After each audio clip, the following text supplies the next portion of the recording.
Assalamualaikum warahmatullahi wabarakatuh. Hai, kembali lagi ke channel saya Shahrul Rohmah untuk berbicara mengenai koperasi dan juga kisah-kisah inspiratif. Tapi sebelumnya jangan lupa subscribe, like, komen, dan juga share video ini ke teman-teman kalian ya.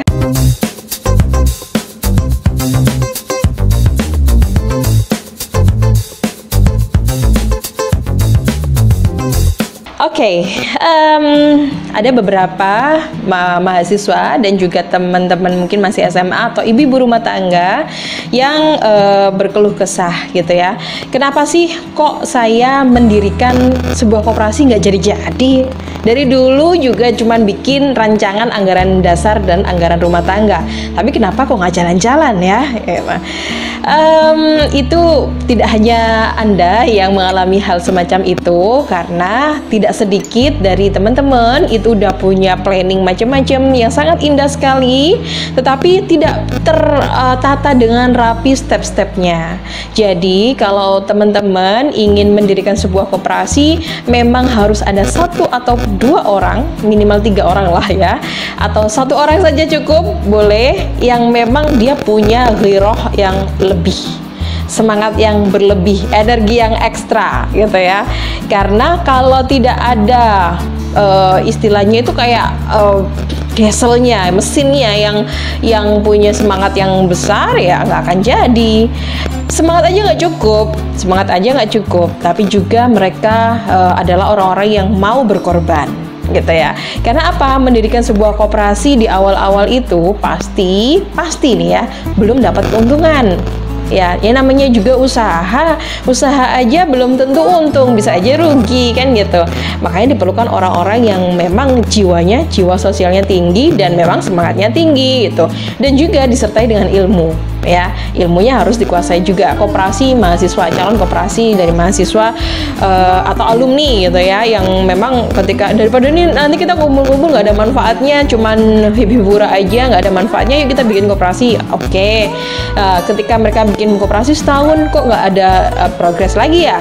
Iya, masih ini kita masih menggodok anggaran dasar anggaran rumah tangganya. Hello, kelamaan keles. Yang lain udah jalan, kalian masih bahas tentang ADART. Jalan aja, ada yang namanya praoperasional gitu ya. Jadi kalian jalan sambil lalu di proses badan hukumnya kayak gitu. Jadi jangan terlalu lama di anggaran dasar dan anggaran rumah tangga. Kemudian take action. Jadi jangan hanya talk only but no action. Nah itu lupakan lah ya. Jangan seperti itu. Tapi kerjakan. Step by stepnya kecil-kecil dilakukan. Jadi jangan kalau misalnya kita mendirikan sebuah koperasi langsung besar, alhamdulillah. Tapi kalau belum bisa, lakukan yang kecil-kecil dulu. Kecil-kecil. Sebuah hal yang besar itu kan dimulai dari langkah yang kecil ya. Jadi kita nggak pengen yang instan gitu ya. Tapi semuanya ada proses gitu ya, semua ada proses. Jadi mungkin kalau kita mengkomparasikan ini udah baru belum ada setahun udah puluhan miliar dananya atau triliun misalnya dananya, tapi kita udah bertahun-tahun masih gini-gini aja. Tenang guys, katanya sih ya bukan katanya, memang ya, Allah itu kan menilai proses ya kan. Kita kan terus, yang penting kita terus berproses menuju yang lebih baik, terus hijrah menuju yang lebih baik. Masalah hasil itu mah takdir Allah juga punya peran di situ ya kan. Belum tentu kita langsung dikasih Allah istilahnya apa ya, harta yang langsung truk besar terus kita kuat. Nah, jangan sampai kita diuji dengan harta yang berlebih, malah kita lupa dengan hakikat kita sebagai manusia. Nauzubillah min dalik. Ya mungkin ini adalah hal yang terbaik buat kita, tapi itu bukan jadi alibi juga, yang artinya kita bermalas-malasan terus akhirnya koperasinya nggak berkembang. Ada saya mendampingin salah satu ini pionernya, masya Allah banget, tunanetra di salah satu rusunawa. Jadi Surabaya itu kan sama Bu Risma dicanangkan koperasi di seluruh rusunawa demi meningkatkan kesejahteraan masyarakat yang tinggal di rusunawa. Nah, ada satu yang unik di sini, ada satu rusunawa yang di Siwalankerto, di Siwalankerto Surabaya itu nggak mau untuk mendirikan sebuah koperasi konvensional karena beliau itu pendengar setia Suara Muslim Surabaya, Masya Allah, dan yang sering didengar adalah tausiahnya dari Bapak Suherman Rosidi. Beliau juga dosen saya di FEB Unair. Itu beliau tunanetra ya, tapi Masya Allah, Allah memberikan kecerdasan yang luar biasa di beliau. Jadi profesi beliau adalah tukang pijat, tetapi apa ya, Masya Allah anak-anaknya itu pinter-pinter tahu gitu. Saya sampai merinding ya ceritanya. Jadi Allah itu kayak memberikan dia itu kelebihan dan kekurangan kepada setiap hambanya. Jadi jangan pernah mengeluh.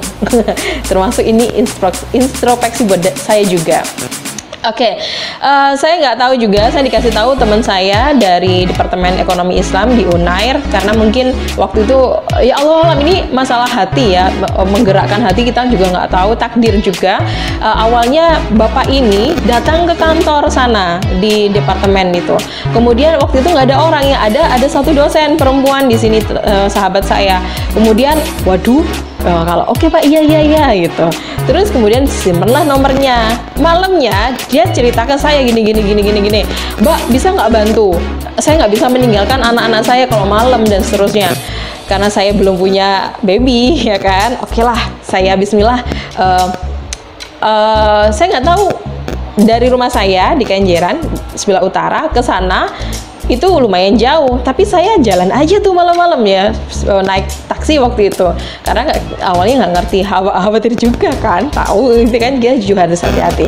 Ternyata di situ Masya Allah semangatnya luar biasa. Dan Bu dosen, bagaimana ini Bu dosen? Tanyanya tuh khas banget. Dan kemudian saya beri jalan, diberi pelatihan kayak gini-gini, cara mendirikan koperasi syariah itu seperti ini Pak, ini Pak. Beberapa kali saya datang, kemudian saya beri notaris juga, dan Masya Allah ini Ibu notaris ini memberikan gratis pengurusan badan hukumnya, itu luar biasa, keren banget. Nah, dan sekarang berjalan, dan beberapa waktu yang lalu beliau share dengan video seadanya yang sampai jatuh-jatuh gitu, dan itu Bu Risma memuji beliau dan menjadi percontohan koperasi di Rusunawa di Surabaya. Keren banget kan? Jadi Masya Allah, jadi buat teman-teman yang mungkin dari dulu masih sebatas ide, dari dulu juga ide, tahun ini ide, tahun depan masih ide lagi, wah, jangan sampai kalah sama mereka ya. Oke. Jadi intinya adalah take action ya teman-teman. Jadi jangan terlalu banyak konsep. Konsep itu sangat diperlukan, tetapi jangan sampai kelamaan di konsep, tapi cepetan ya. Oke, mungkin seperti itu dulu video dari saya. Terima kasih, semoga bermanfaat. Jangan lupa subscribe, like, komen, dan juga share ke teman-teman kalian. Assalamualaikum warahmatullahi wabarakatuh.